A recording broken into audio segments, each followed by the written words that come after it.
Hello दोस्तों, मैं वैभव और आप देख रहे हैं technical plus electronic YouTube channel.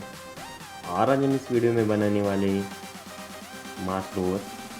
इस मास रोवर का वर्जन 2 है। मैंने मास रोवर का वर्जन 1 पहले ही कवर कर लिया है और उसमें मैंने जो असेंबली मास रोवर की वो सब दिखाई है। इस वीडियो में हम उस वर्जन 2 की डिटेल्स देखेंगे और जो उस पर मैकेनिज्म आटे है ऑटोमेटिक सीड ड्रिल्स का वो देखेंगे। तो चलिए शुरू करते हैं इस वीडियो को। उससे पहले आपने हमारा YouTube चैनल सब्सक्राइब नहीं किया तो सब्सक्राइब कर लीजिए और बेल आइकन पर क्लिक कर दीजिए जिससे हमारी वीडियो की नोटिफिकेशन आपको सबसे पहले मिल सके। तो सबसे पहले एक पार्ट लिस्ट का ओवरव्यू देख लेते हैं। यहाँ पर कौन से पार्ट्स यूज़ किए गए हैं। यहाँ पर सबसे पहले हमने जो मोटर यूज़ की है जो मेटल गेयर DC मोटर, उसके बाद 10 सेंटीमीटर डायमीटर की व्हील्स और हमने एग्रेलिक की स्ट्रिप यूज़ की यहाँ पर सपोर्ट के लिए। यहाँ पर और जो मैकेनिज़्म है उसमें भी हमने एक्रेलिक की जो सीट्स आती है प्लास्टिक में वो यूज़ की गई है बॉडी बनाने के लिए इसकी ज़्यादातर। और जो पाइप है हमने जो बिल्डिंग्स में कोल्ड वाटर फिटिंग में आता है इसका स्पेसिफिक नाम है UPVC मटेरियल है पाइप का, वो यूज़ किया गया है। इसकी स्ट्रेंथ ज़्यादा होती है इसके लिए और बाकी सब मैं आपको वीडियो में बताऊँगा कि कैसे वर्क करता है। तो चलिए शुरू करते हैं इस वीडियो को। तो ये हमारे मास रोवर को लगने वाले पार्ट्स। सबसे 6 मोटर्स लगेंगी, उसमें 6 व्हील्स 10 सेंटीमीटर डायमीटर के और मोटर का RPM है 60 RPM की मोटर्स यूज़ की गई इसके लिए। यहाँ पर मैंने एक होल किया है एक्स्ट्रा और जो फिटिंग आती है कंपनी की तरफ से व्हील से मैन्युफैक्चर करके उसे चेंज करके थोड़े आगे की तरफ खिसका है ताकि जो फिटिंग है शाफ्ट के साथ व्हील की वो अच्छी तरह से हो सके। इसके लिए आप भी ऐसे कर सकते हैं, इस प्रोसेस को फॉलो कर सकते हैं। उसके बाद एक क्लैम्प्स, इन क्लैम्प्स को कैसे बनाना है मैं आगे आपको एक डायग्राम दे दूंगा डायमेंशन की, उसे फॉलो कीजिए। सबसे पहले आपको जो पाइप्स कटिंग है इस डायग्राम को देखकर कर लेनी है डायमेंशंस की। उसके बाद एक क्लैम्प्स की है जो हमारी 6 क्लैम्प्स लगेंगे हमारे रोवर के लिए, उनके डायमेंशन से। उसके बाद आर्डिनो यूनो या नानो इनमें से कौन सा भी एक बोर्ड इस्तेमाल कर सकते हैं आप इसके लिए। प्लास्टिक की DC मोटर हमारे जो सीट स्विंग मैकेनिज़्म है उसके लिए। उसके बाद L293DN मोटर ड्राइवर हमारे मोटर को पावर करने के लिए और फिर हमारे ब्लूटूथ मॉड्यूल जो कम्युनिकेशन करने के लिए। और फिर ये पाइप्स की मैंने कटिंग की है, एक्स्ट्रा ऐड की है वर्जन 2 में ताकि हमारी जो ग्राउंड फिटिंग है मोटर की ग्राउंड से मोटर तक ठीक से हो सके। इसके लिए आपको एक 90 डिग्री का एल्बो लेना है और उसे 1/3 कट कर लेना है जो आपको यहाँ पर इमेज में दिख रहा होगा, उसी तरह से फॉलो कीजिए।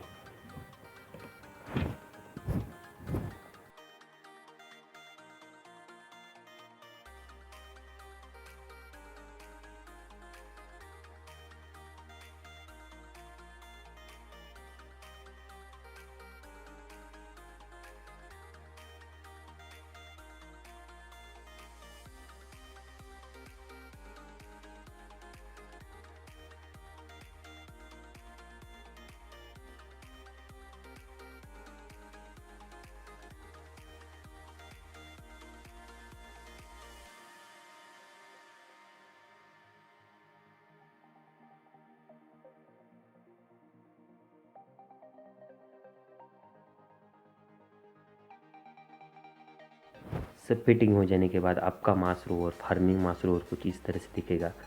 जो आपकी मोटर से वायर ग्राउंड से टच ना हो उसके लिए मैंने यहाँ पर एक केबल टाई यूज़ किया गया है।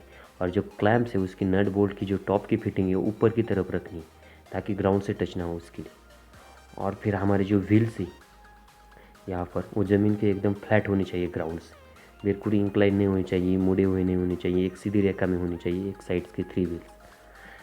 ओके, फिर आपको आ जाती है हमारी जो मेन बोल्ट से जहाँ पर रोटेशन मूवमेंट मिलती है हमारे लेफ़्ट साइड की लेग को रोवर की, उसे कैसे बनाना है। यहाँ पर 2 प्लास्टिक यूज़ की गई है, प्लास्टिक एक्रेलिक प्लास्टिक की जो स्ट्रिप यूज़ की गई है 2 0.5 mm की। और फिर दूसरी तरफ भी यहाँ पर 2 बोल्ट्स यूज़ की गई। यहाँ पर मोशन लॉक है और आपको जो रोटेशन मूवमेंट होनी चाहिए यहाँ पर जो इधर उधर हिलना नहीं चाहिए आपकी यहाँ पर लेग। उसके बाद आप इस इलेक्ट्रॉनिक सर्किट डायग्राम को फॉलो कर सकते हैं। आपकी जो इलेक्ट्रॉनिक सर्किट डेवलप करने के लिए इस कनेक्शन को फॉलो कीजिए। फिर आपको यहाँ पर पता चलता है ESC05 ब्लूटूथ मॉड्यूल यूज़ किए गए हैं, EL293DN मोटर ड्राइवर यूज़ किए गए हैं, 6 रिले मॉड्यूल यूज़ किए गए हमारे मोटर को आगे पीछे लेफ्ट राइट और बल्ब्स को कंट्रोल करने के लिए। यहाँ पर एक रिले में 3 पोर्ट्स होते हैं और उस पोर्ट को कनेक्शन कैसे मैंने आपको डायग्राम दिखाई थी वैसे करने हैं इसके कनेक्शन सब। और मैं आपको आज पिछले रोवर में जैसे कोड अपलोड किया था सेम उसी कोड को फॉलो करना है अपलोडिंग को, सिर्फ जो मैं अभी कोड दूंगा उसे फॉलो करना है आपको। उस कोड को डाउनलोड करके ओपन कर लेना है और प्रोग्रामिंग उसी भी सेम करनी है वर्जन 1 की तरह। फिर आ जाते हैं हमारे जो बल्क बूस्ट कन्वर्टर है उसकी तरफ। यहाँ पर हमारा बल्क बूस्ट कन्वर्टर लगा हुआ है और इसे 5 वोल्ट का जिसको पोटेंशियोमीटर है वो 5 वोल्ट से ज़रूर एडजस्ट कर लीजिए सर्किट्स में लगाने से पहले। फिर हमारे जो सीट स्विंग मैकेनिज्म है उसकी तरफ देखते हैं। इसका स्टोरेज मैंने एक्रेलिक शीट यूज़ की है 0.5 mm, उससे डेवलप किया है। मैं इसकी भी डायमेंशन आपको डिस्क्रिप्शन में दे दूंगा, आप वहाँ से फॉलो कर सकते हैं। फिर हमारे जो व्हील्स है जो हमारी सीट्स को नीचे पर स्पीड को कम ज़्यादा करने के लिए, और प्लास्टिक का एक रोटर यूज़ किया गया है सॉलिड रॉड शाफ्ट की तरह से काम में लिया गया है यहाँ पर। और फिर हमारे सीट्स को नीचे ले जाने के लिए पाइप्स यूज़ की गई, प्लास्टिक पाइप प्लास्टिक। और फिर जो हमारी बीरिंग है इनर डायमीटर है इसका 4 mm और आउटर डायमीटर है इसका 11 mm। हमारे जो पिछले मैकेनिज्म है उसे ऊपर नीचे करने के लिए उसके लिए, और उससे ऊपर नीचे कर रहे हैं हमारी सर्वो मोटर। और फिर आपको जो टी है उसे ग्लू गन की सहायता से नहीं चिपकाना है, यहाँ पर आपको स्क्रू का इस्तेमाल करना है ताकि मूवमेंट बनी रहे। और फिर आपको सर्वो मोटर दिख सकती है टावर पर। अब चलते हैं हमारे टेस्टिंग के ऊपर।